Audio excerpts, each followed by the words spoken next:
I'm on the grounds of Canada's Outdoor Farm Show. I'm here with Dennis Jansen with John Deere. I've been asking some of the manufacturers here about what are some of the top technology features, top 3 technology features in some cases that help farmers at harvest time. Dennis, what do you feel John Deere offers in that area? Yeah, so 3 of the main things that come to mind are 3 of the features that were included with our new technology package starting in model year 25. Okay. So if we order a S7 or John Deere combine with the Ultimate Tech package, there's 3 main things that we get.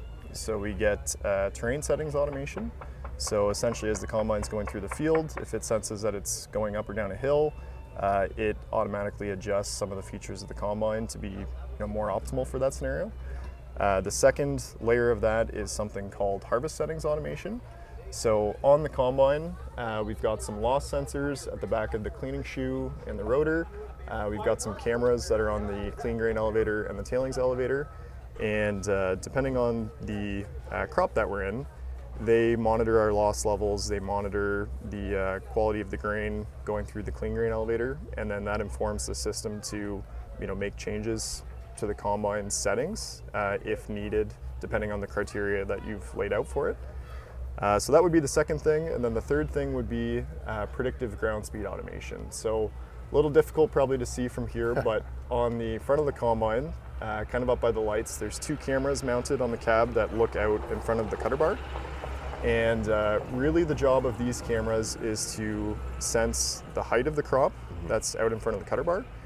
And in conjunction with that, when we have that system, we load in NDVI imagery from Operations Center into the display.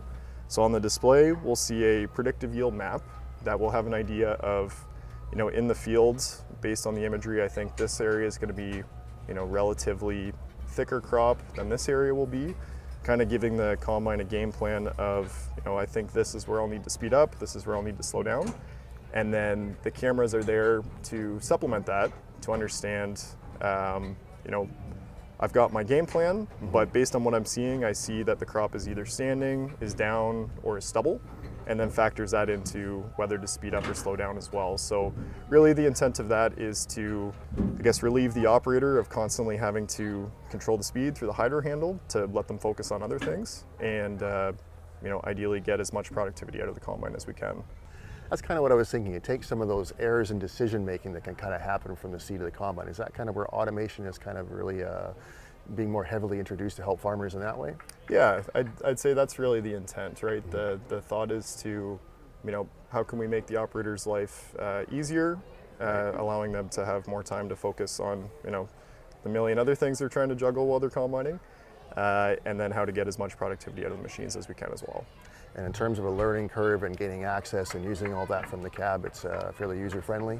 Yeah, it's something new, so like anything, it's definitely recommended to work with your well-equipped John Deere dealer to walk you through some of that, but it's certainly something that we have people running already today. Great. Well, thanks for your time, Dennis. Hope you enjoy the show. Thank you very much. Great. You as well.